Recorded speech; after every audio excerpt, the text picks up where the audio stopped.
नमस्कार। अभ्यास की ऑनलाइन क्लासेज में आपका स्वागत है। कल की वीडियो हम बात कर रहे थे, चैप्टर फर्स्ट था स्थिर वैद्युत की, जिसमें हमने बात कर ली थी स्थिर वैद्युत की क्या है। ठीक है कि भौतिक विज्ञान की वह शाखा जिसमें स्थिर आवेश एवं स्थिर आवेश से संबंधित गुण धर्मों का क्या करते हैं, अध्ययन करते हैं, स्थिर वैद्युत की कहलाती है। इसके बाद हमने बात करी धारा वैद्युत की कि भौतिक विज्ञान की वह शाखा जिसमें हम गतिशील आवेश और गतिशील आवेश से संबंधित गुण धर्मों का क्या करते हैं, अध्ययन करते हैं, उसे अपन क्या कहते हैं, धारा वैद्युत की। ठीक है, इसके बाद हम बात कर रहे थे आवेश के बारे में। हमने वहां पर बताया था आपको कि आवेश की सबसे पहले परिकल्पना थेल्सा नामक वैज्ञानिक ने दी और बताया कि जब किसी अंबर नामक वस्तु को किसी अन्य वस्तु से रगड़ा जाता है तो उस वस्तु पर अन्य छोटी छोटी वस्तुओं को आकर्षित करने का एक गुण उत्पन्न हो जाता है। उस गुण को प्रारंभ में हमने क्या कहा था, आवेश। आज जो हम बात करने वाले हैं इस वीडियो में वो देख रहे हैं, हमारे पास है विद्युत आवेश एवं वैद्युत घर्षण।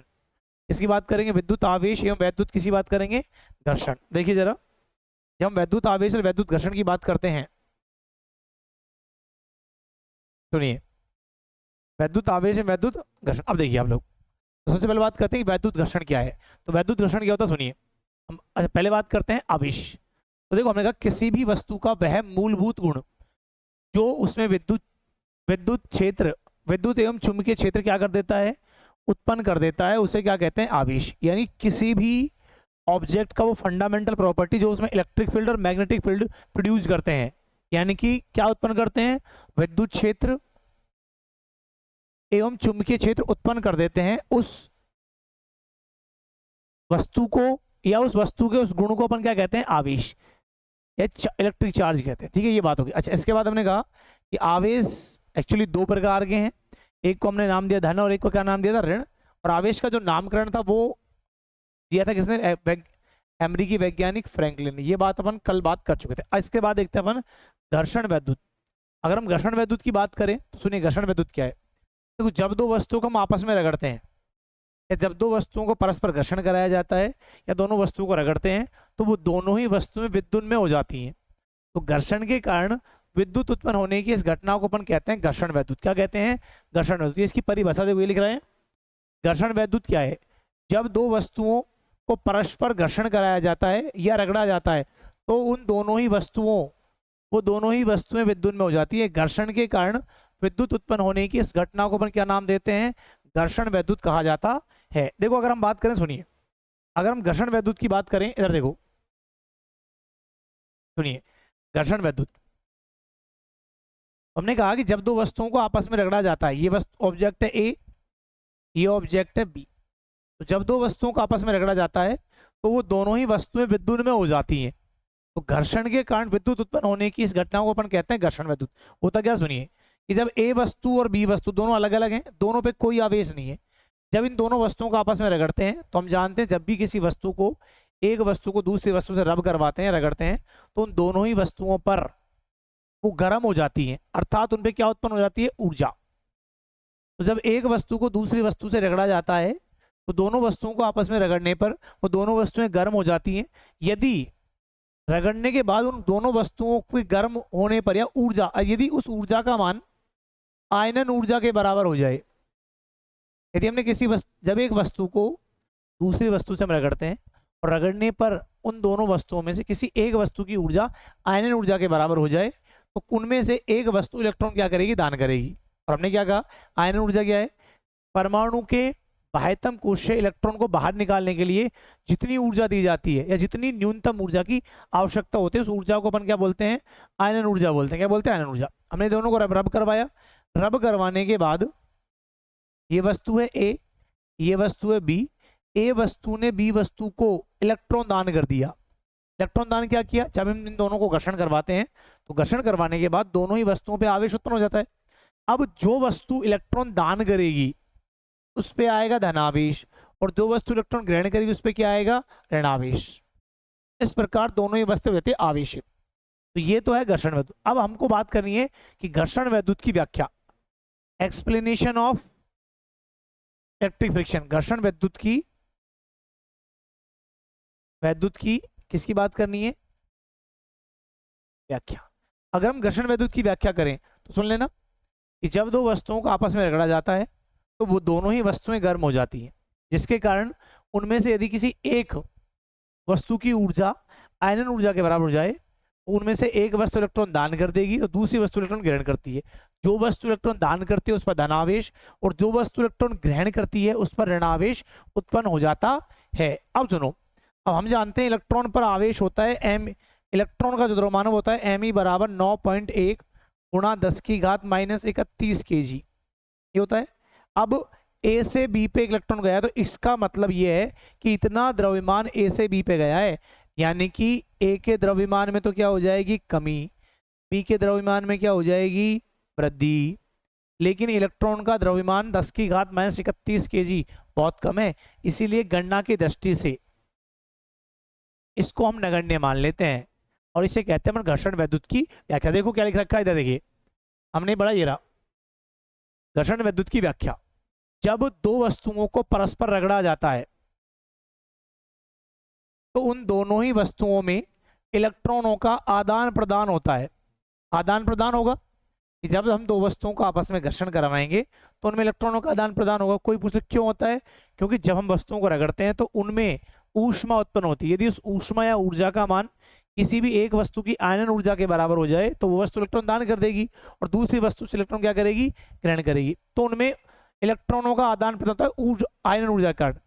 जो वस्तु इलेक्ट्रॉन दान करती है वो धनावेशित पॉजिटिवली चार्ज और जो वस्तु इलेक्ट्रॉन ग्रहण करती है वो ऋणावेशित हो जाती है, यानी कि नेगेटिवली चार्ज हो जाती है। इस प्रक्रिया में धनावेशित वस्तु के द्रव्यमान में क्या हो जाएगी कमी। इस प्रक्रिया में धनावेशित वस्तु के द्रव्यमान में कमी और ऋणावेशित वस्तु के द्रव्यमान में क्या हो जाती है वृद्धि। द्रव्यमान में यह कमी या वृद्धि सैद्धांतिक रूप से तो वैलिड है, लेकिन गणना की दृष्टि से क्योंकि इलेक्ट्रॉन का द्रव्यमान होता है 10⁻31 मीटर कोटि का 9.1 गुणा, इतना कम मान है, इसलिए गणना की दृष्टि से इसको नगण्य मानकर छोड़ दिया जाता है। अब सुनिए, अगर हमने सिर्फ इतना सा कहा, देखिए ए वस्तु है बी वस्तु है, दोनों घर्षण से पहले, घर्षण से पूर्व पे कोई आवेश नहीं है। जैसे मैंने घर्षण कराया तो ए ने बी को इलेक्ट्रॉन दान किया है, जब ए बी को इलेक्ट्रॉन दान करेगा तो ए पे क्या आएगा धन, बी पे क्या आएगा ऋण। फिर इलेक्ट्रॉन दान किया, इसका मतलब एक इलेक्ट्रॉन ए से बी पे गया है और इलेक्ट्रॉन का द्रव्यमान होता है 9.1 गुणा 10⁻31 kg। इतना द्रव्यमान ए से कहां चला गया बी पे, ठीक है। तो इसका मतलब ये हो गया कि घर्षण वैद्युत की प्रक्रिया में दोनों वस्तुओं के द्रव्यमान में परिवर्तन होता है। धनावेशित वस्तु के द्रव्यमान में कमी और ऋणावेशित वस्तु के द्रव्यमान में वृद्धि होती है। लेकिन सैद्धांतिक रूप से तो बिल्कुल वैलिड है ये, लेकिन जब गणना करते 10⁻31 कम kg इतना कम है कि गणना की दृष्टि से इसको अपन नगण्य मानकर छोड़ देते हैं। अब हमसे कोई पूछ ले कि भाई धनावेश ऋणावेश इन वस्तुओं पे आया क्यों, तो उसका रीजन देखो, मैं आपको एक एग्जांपल बता रहा हूं, उसे देखो जरा। अगर हम एग्जांपल की बात करें तो देखो सिंपल सा,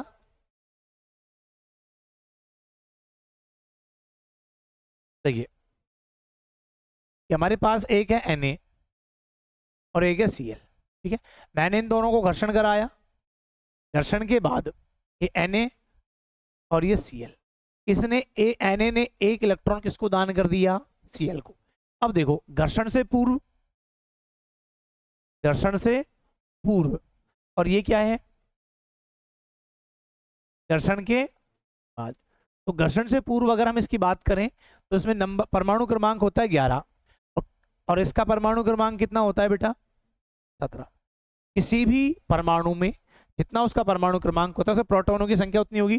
तो Na में प्रोटॉन कितने हैं 11, Cl में प्रोटॉन कितने 17, और जितने किसी भी तत्व में परमाणु क्रमांक होगा उतने ही उसमें इलेक्ट्रॉनों की संख्या। तो इसमें इलेक्ट्रॉन 11, इसमें इलेक्ट्रॉन कितने 17। तो इसका मतलब है प्रोटॉन पर होता है धनावेश, तो उसमें प्लस के 11 इलेक्ट्रॉन है, चार्ज है, और माइनस का 11, इसीलिए टोटल उदासीन। क्लोरीन में 17 प्रोटॉन है 17 इलेक्ट्रॉन, तो इसलिए ये देखो प्लस के 17 माइनस 17 टोटल 0। जब एक इलेक्ट्रॉन Na ने Cl को दान कर दिया तो अब इसमें प्रोटॉनों की संख्या तो कितनी है 11, ठीक है, और इलेक्ट्रॉनों की संख्या कितनी रह जाएगी 10, क्योंकि एक इलेक्ट्रॉन इनमें से Cl पे चला गया। दूसरी बात करें तो इसका प्रोटॉन कितने हैं 17, ठीक है, और अगर हम बात करें एक इलेक्ट्रॉन गया है तो उसमें नंबर ऑफ इलेक्ट्रॉन कितने हो जाएंगे 18, ये हो जाएंगे माइनस के और ये प्लस के।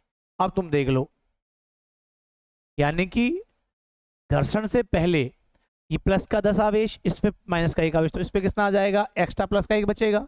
इस पे 17 प्लस का आवेश प्रोटॉन के कारण, 18 इलेक्ट्रॉन के कारण माइनस का आवेश, तो क्या बचेगा 1, इसलिए ऋणावेशित हो जाते हैं। कारण क्या है, अब सुनो, घर्षण वैद्युत अपन ये कह सकते हैं कि घर्षण वैद्युत की प्रक्रिया में जो वस्तु धनावेशित होती है उस पर इलेक्ट्रॉनों की कमी, यानी कि किसी वस्तु पे अगर धनावेश है तो इलेक्ट्रॉनों की क्या होगी, न्यूनता धनावेशित में, और अगर जिसमें इलेक्ट्रॉन ज्यादा, जो ऋणावेशित है उसमें इलेक्ट्रॉनों की क्या होगी, इलेक्ट्रॉनों क्या होती है, अधिकता, इलेक्ट्रॉनों की अधिकता पाई जाती है। इससे एक बात और प्रहत रही है, अगर आपसे कोई पूछे कि किसी भी कण को, किसी भी कण पे चाहे धनावेश है ऋणावेश है, उस कण को आवेशित करने की जिम्मेदारी किसकी है, तो यहाँ पे आप देखें, जब इस एग्जाम्पल को आप देखेंगे तो इसमें घर्षण से पहले Na में प्रोटॉन कितने हैं, 11, Cl में प्रोटॉन कितने हैं, 17, घर्षण के बाद Na में प्रोटॉन कितने हैं, 11, Cl में प्रोटॉन कितने हैं, 17। इसका मतलब घर्षण से पहले और घर्षण के बाद ये Na और Cl में प्रोटॉनों की संख्या में कोई भी परिवर्तन नहीं होता। लेकिन जब हम नंबर ऑफ इलेक्ट्रॉन्स देखते हैं, यहाँ पे पहले इलेक्ट्रॉन है 11, इसमें इलेक्ट्रॉन है 17, लेकिन जैसे ही घर्षण कराया इसमें इलेक्ट्रॉन रह गए 10, इसमें हो गए 18। मतलब अगर इलेक्ट्रॉन Na से Cl पे नहीं जाता तो इस वस्तु पर ना तो धनावेश आता, ना ही क्या आता, ऋणावेश। तो साफ स्पष्ट है कि अगर किसी वस्तु पे कोई सा भी आवेश है तो उस आवेशित कण, इस पे धनावेश आया Na पे, किसके कारण, क्योंकि इस पे इलेक्ट्रॉनों की कमी हुई है तो इलेक्ट्रॉन के कारण आया है, और Cl पे भी ऋणावेश किसके कारण आया है, इलेक्ट्रॉन कारण। तो हम ये कह सकते हैं, अगर बात करें तो देखो, अगर आपसे कोई पूछ ले कि कोई भी कण जिस पे ऋणावेश है या धनावेश है किसके कारण आया है,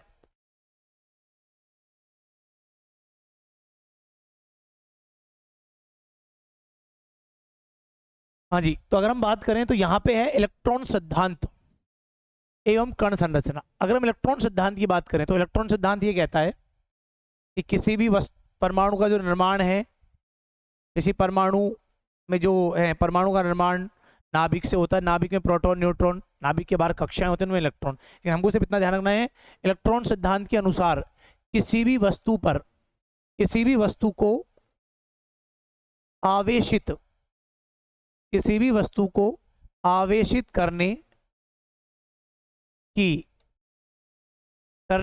के लिए केवल इलेक्ट्रॉन जिम्मेदार होता है। कौन जिम्मेदार होता है, इलेक्ट्रॉन। क्यों, उसका रीजन मैंने आपको बताया कि किसी वस्तु पे चाहे धनावेश आए चाहे ऋणावेश आए, उस वस्तु को आवेशित करने की जिम्मेदारी किसकी होती है, केवल और केवल इलेक्ट्रॉन की। ये कहलाता है इलेक्ट्रॉन सिद्धांत। अच्छा, नेक्स्ट बात हम करते हैं, सुनो, ये अपन को याद रखना है। अच्छा, अब तक हम जब हमको परमाणु की परिभाषा दी गई तो परमाणु किसी भी कण का वो अविभाज्य कण है जिसे हम आगे विभाजित नहीं कर सकता, उसे परमाणु कहते हैं। लेकिन बाद में अगर हम बात करें तो परमाणु के भीतर कक्षाएं, कक्षाओं में मिलते हैं इलेक्ट्रॉन, फिर नाभिक, प्रोटॉन। ऐसे अगर हम बात करें कण सिद्धांत की तो हम ये कह सकते हैं कि जो इलेक्ट्रॉन, प्रोटॉन, न्यूट्रॉन होते हैं वो भी छोटे छोटे कणों से मिलकर बने हुए। और ये जो अवधारणा है ये गैलमान और ज़्विंग ने दी। देखो, विशेष नोट में ध्यान रखना है कि गैलमान व ज़्विंग ने यह बताया कि प्रोटॉन व न्यूट्रॉन भी अन्य छोटे छोटे कणों से मिलकर बना होता है।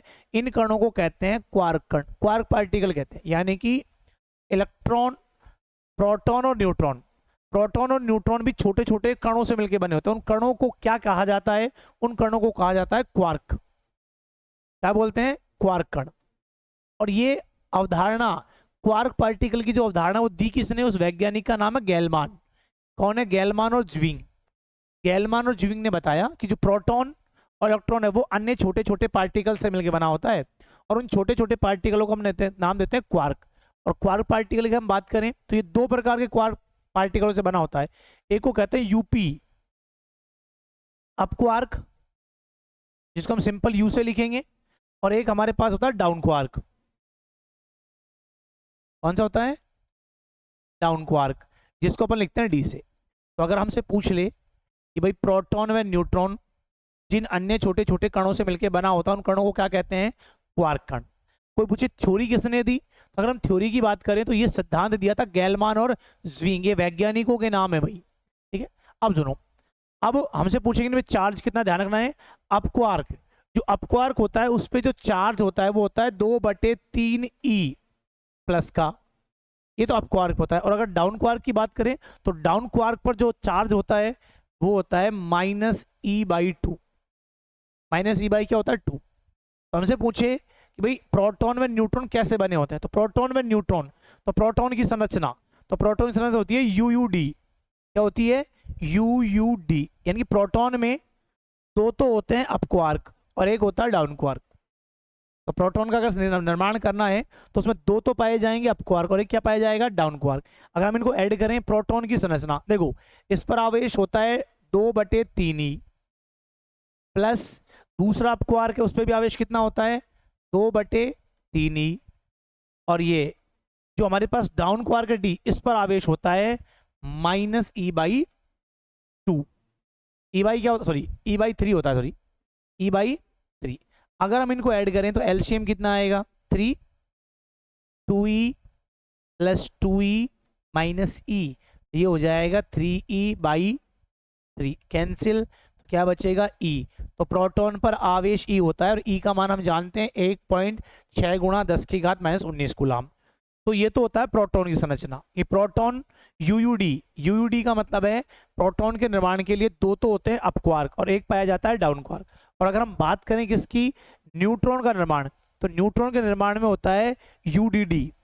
यानी कि यूडीडी क्या मिलता है प्रोटॉन में? अगर हम बात करें यूडीडी, देखो उधर अगर हम बात कर रहे हैं प्रोटॉन के निर्माण, देखिए इधर कर देता हूं मैं, देखो यू डी डी। अगर हम इसकी बात करें, यू का मतलब है अप क्वार्क और डी का मतलब क्या होता है? Down quark. अप क्वार्क पे चार्ज कितना होता है? तो अप क्वार्क पे चार्ज होता है यू प्लस, अगर हम डाउन क्वार्क की बात करें तो डाउन यू, इस यू पे आएगा, देखो अप क्वार्क पे कितना आएगा? 2/3 माइनस डाउन क्वार्क पे कितना आएगा? e/3 और माइनस e/3। एलसीएम कितना आएगा? 3। ये आएगा 2e - e तो बराबर में कितना? 2e - e/3। ये हो जाएगा 0। तो न्यूट्रॉन पर एक्चुअली में जो चार्ज पाया जाता है वो चार्ज कितना पाया जाएगा? 0। तो इस प्रकार से हम कह सकते हैं कि जो न्यूट्रॉन और प्रोटॉन है वो छोटे छोटे क्वार्क पार्टिकल से बने होते हैं। उन क्वार्क पार्टिकल को हम या तो अप क्वार्क या डाउन क्वार्क कहते हैं।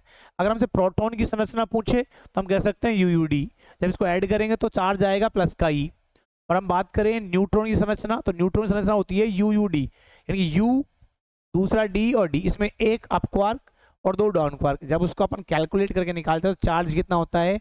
0। तो ये हमारे पास किसकी? Quark particle. इसके बाद अगर हम बात करें आवेश का मात्रक, तो अगर हम आवेश के मात्रक की बात करते हैं, यूनिट ऑफ चार्ज, देखिए अगर हम बात करें यूनिट ऑफ चार्ज क्या है, देखो यूनिट ऑफ चार्ज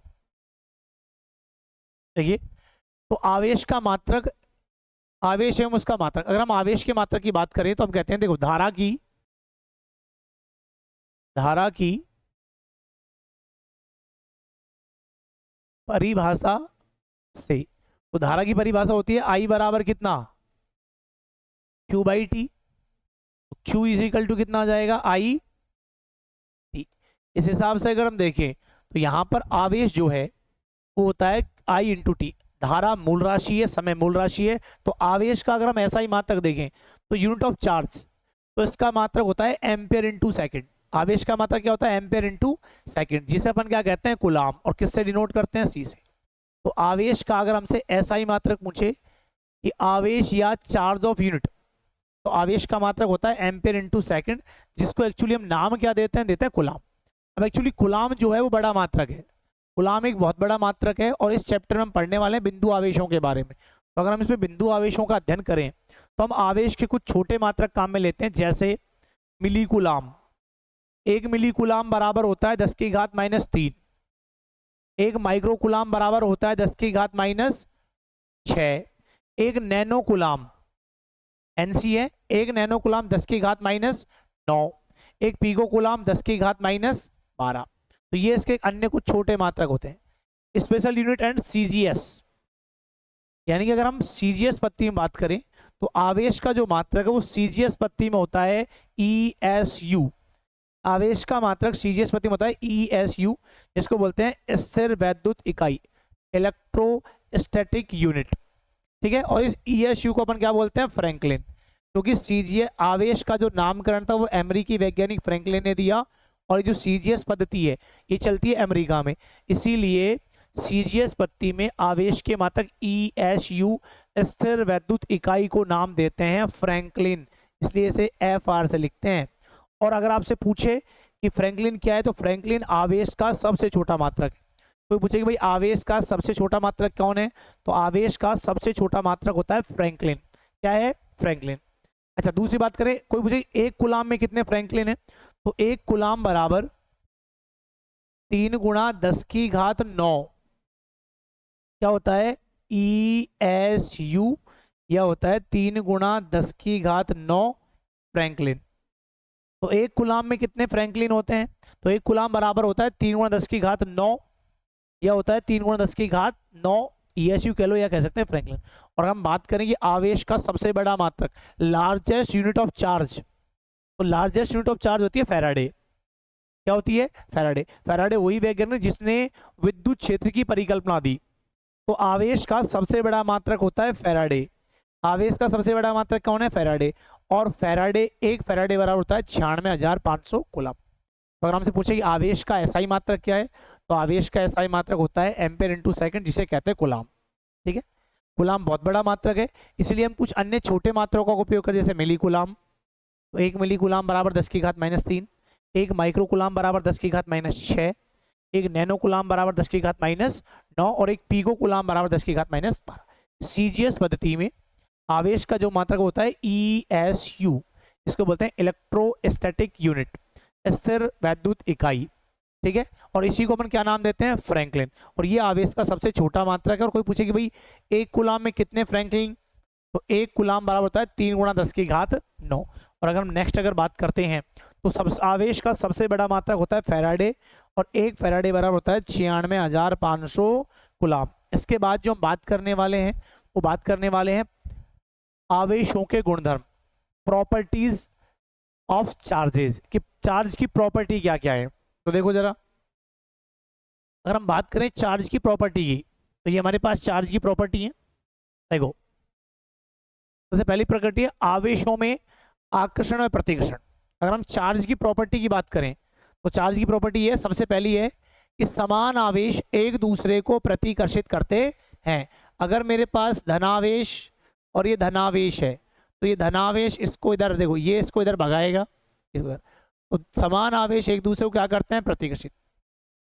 ये प्लस, ये माइनस और ये माइनस, और इधर ये इसको इधर, ये इसको इधर, तो समान आवेश एक दूसरे को क्या करते हैं, प्रतिकर्षित। यानी कि लाइक चार्ज आर रिपल, यानी कि जो लाइक चार्ज हैं वो एक दूसरे को क्या करते हैं, रिपल करते हैं। जबकि अगर हम बात करें असमान आवेश, असमान आवेश एक प्लस एक माइनस, तो असमान आवेश एक दूसरे को क्या करते हैं, आकर्षित करते हैं। जैसे प्लस माइनस, तो देखो ये माइनस को प्लस अपनी ओर खींचेगा और इस प्लस को वो माइनस अपनी ओर खींचेगा। इस प्रकार से समान आवेश एक दूसरे को प्रतिकर्षित करते हैं, जबकि असमान आवेश एक दूसरे को आकर्षित करते हैं। ये चार्ज की पहली प्रॉपर्टी है। ठीक है, दूसरा है, दूसरा अगर हम देखें,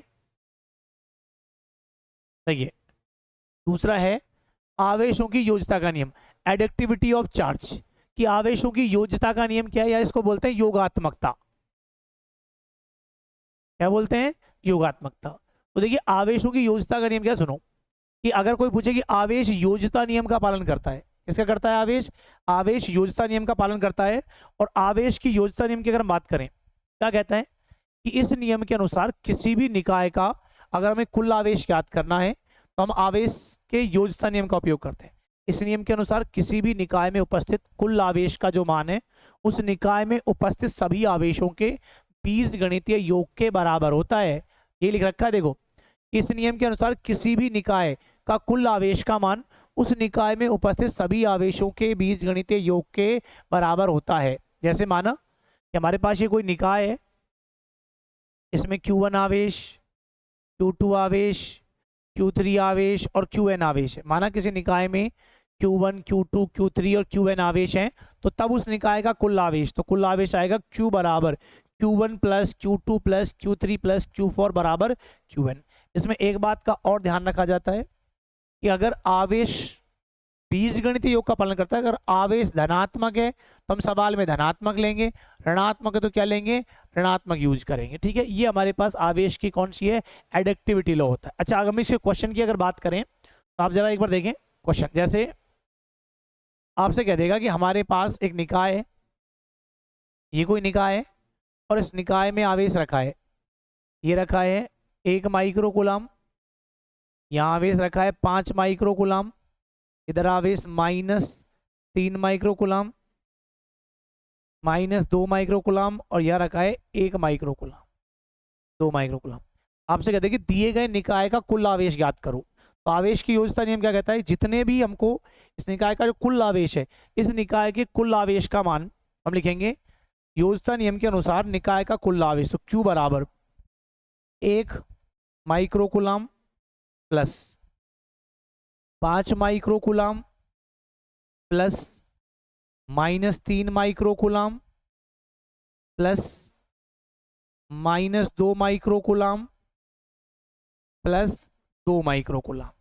यानी कि हमने जो भी आवेश सबको जोड़ दिए, बीजगणितीय योग है इसलिए प्लस का आवेश को प्लस, माइनस को क्या रखा माइनस। तो हम धनावेश को एक साथ जोड़ेंगे ऋणावेश को। जब धन और ऋण को एक साथ जोड़ते हैं तो Q इज इक्वल टू, देखो ये 5 और 1 6 और 2 6 और 2 कितने हो गए 8, तो ये तो है 8 माइक्रो कूलम तो है धनावेश, फिर -3 और 2 ये आएगा 5 माइक्रो कूलम। मेरे पास बचेगा Q इज इक्वल टू हो जाएगा 3 माइक्रो कूलम, यानी कि 3 गुणा 10 की घात -6 कूलम। तो ये हमारे पास टोटल आवेश होता है। यानी कि अगर हम बात करें इस निकाय का कुल आवेश कितना है, तो इस निकाय का कुल आवेश है Q बराबर 3 गुणा 10 की घात माइनस कितना 6 कूलम। ठीक है। अच्छा, सेकंड की बात करें तो सेकंड हमारे पास ये रहा, सेकंड है आवेश निश्चरता नियम का पालन करता है, invariance law, invariance of charge. कि आवेश निश्चरता नियम का पालन करता है।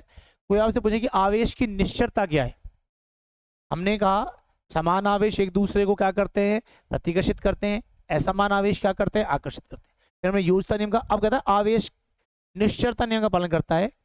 ये क्वेश्चन पूछता है कि आवेश की निश्चरता से आप क्या समझते हैं।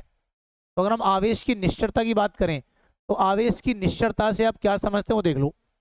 तो इस नियम के अनुसार किसी भी वस्तु पर उपस्थित आवेश की मात्रा उस वस्तु की गति पर निर्भर नहीं करती है।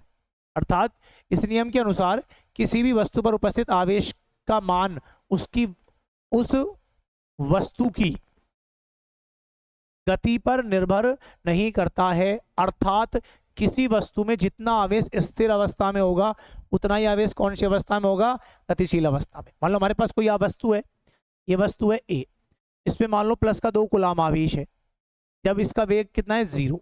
अगर ये A वस्तु जिस पर 2 कूलम आवेश है, अगर ये 5 मीटर प्रति सेकंड के वेग से गति करने लगे तो इसके आवेश पे कोई भी प्रभाव नहीं पड़ता है। ठीक है। तो यानी कि निश्चरता नियम के अनुसार किसी भी वस्तु पर उपस्थित आवेश के मान पर उस वस्तु की गति का कोई भी प्रभाव नहीं पड़ता है।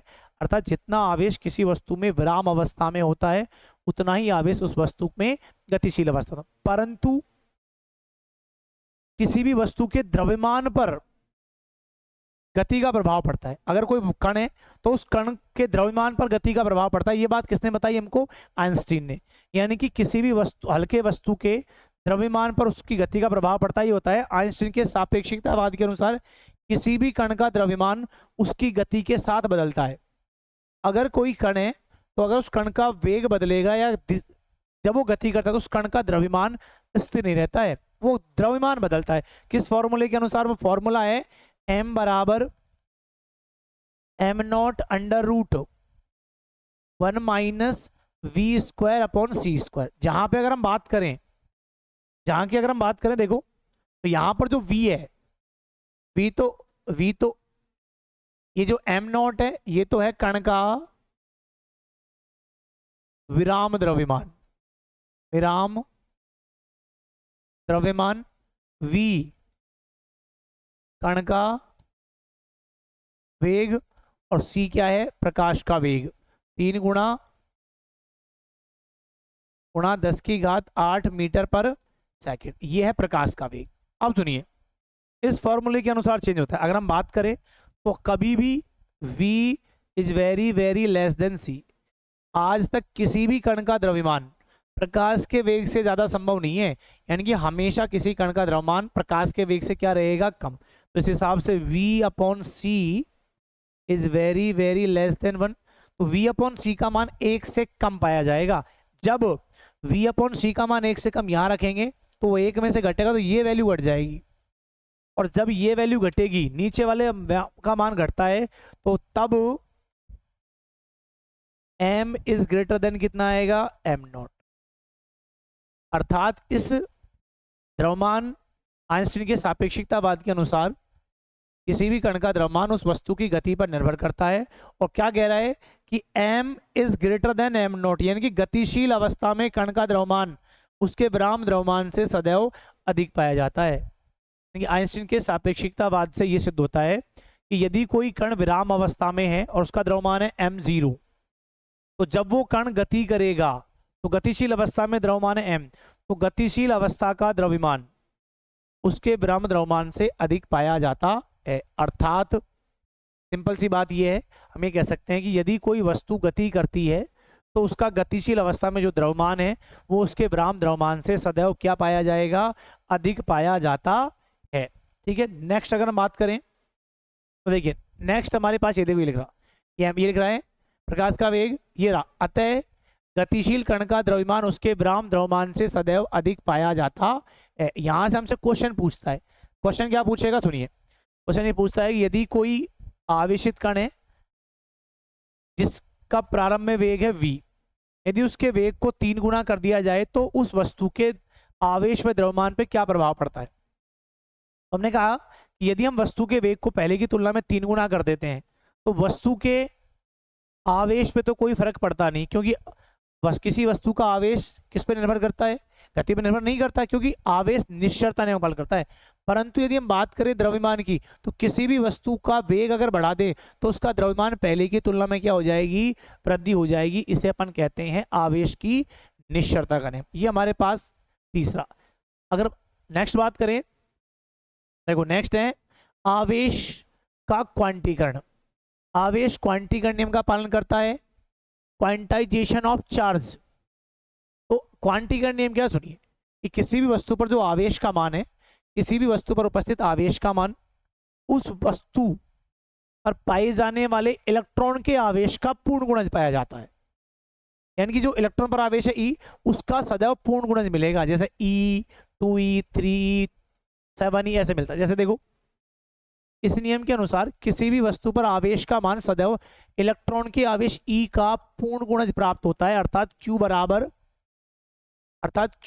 कितना Ne, अर्थात Q बराबर कितना Ne, जहां पर N तो है इलेक्ट्रॉनों की संख्या जिसका मान है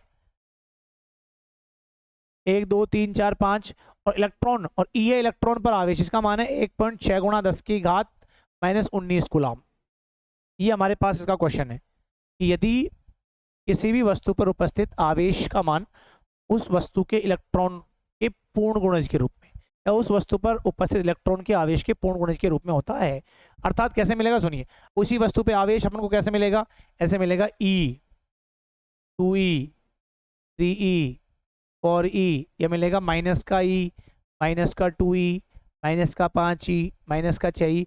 कभी भी किसी वस्तु पर आवेश ऐसा नहीं मिलेगा 5/2E, -3/2E, यानी कि इलेक्ट्रॉन की आधी अधूरी संख्या E का सदैव जो मान है वो पूर्ण गुणज मिलेगा।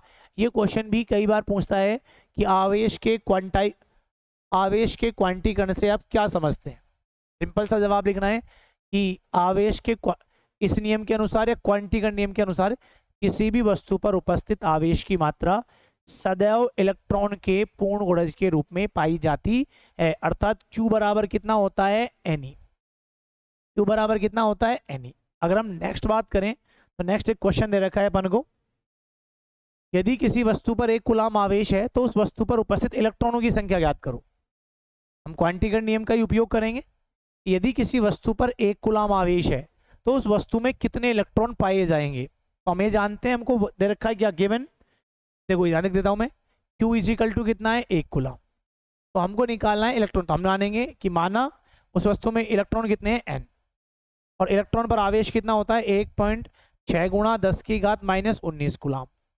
हम बात करें क्वांटीकरण नियम से, तो क्वांटीकरण नियम से Q बराबर कितना n ही, तो नंबर ऑफ इलेक्ट्रॉन्स Q बराबर आएगा n बराबर आएगा Q बाई E। अब मान रख दीजिए, तो n इजिकल टू Q का मान है 1 कूलम, उसका मान है 1.6 इंटू 10 की power -19 coulomb. n equal to C से सिकट कैंसिल, ये हो जाएगा 10/16, ऊपर जाएगा तो 10 की घात प्लस का 19, तो n इजिकल टू आएगा कितना 5/8 इंटू 10 की घात कितना 19, तो n इजिकल टू हो जाएगा 6.62 इंटू 10 की पावर, देखो इस टाइम मैं कम कर देता हूँ, देखो यहाँ से चेंज करेंगे, n इजिकल टू इसको लिखेंगे 15 इंटू 10 की पावर 8, 50 गुणा 10 की घात 18 अपॉन में 8, मल्टीप्लाई करें 8 6 की 48, कितने बचेंगे 2, 8 दूनी 16, क्या 4, 8 पंजो 40। अगर किसी वस्तु पर 1 कूलम आवेश है तो उस वस्तु में उपस्थित इलेक्ट्रॉनों की संख्या होती है 6.25 गुणा 10 की घात 18। तो ये हमारे पास क्वांटीकरण नियम के आधार पर हम इलेक्ट्रॉनों की संख्या क्या कर सकते हैं, कैलकुलेट कर सकते हैं। अर्थात हमने आवेशों के गुणधर्म की बात की, आवेश समान आवेश एक दूसरे को प्रतिकर्षित करते हैं, समान आवेश क्या करते हैं आकर्षित करते हैं। आवेश योज्यता नियम का पालन करता है, ये हमने पढ़ ही लिया। आवेश निश्चरता नियम का पालन करता है, निश्चरता क्या है वो अपन ने बता दी। आवेश क्वांटीकरण नियम का पालन करता है, ये अपन ने बताया।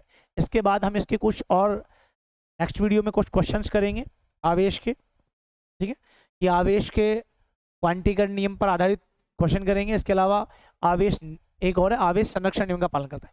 ये बातें हम नेक्स्ट क्लास में करेंगे। Thank you.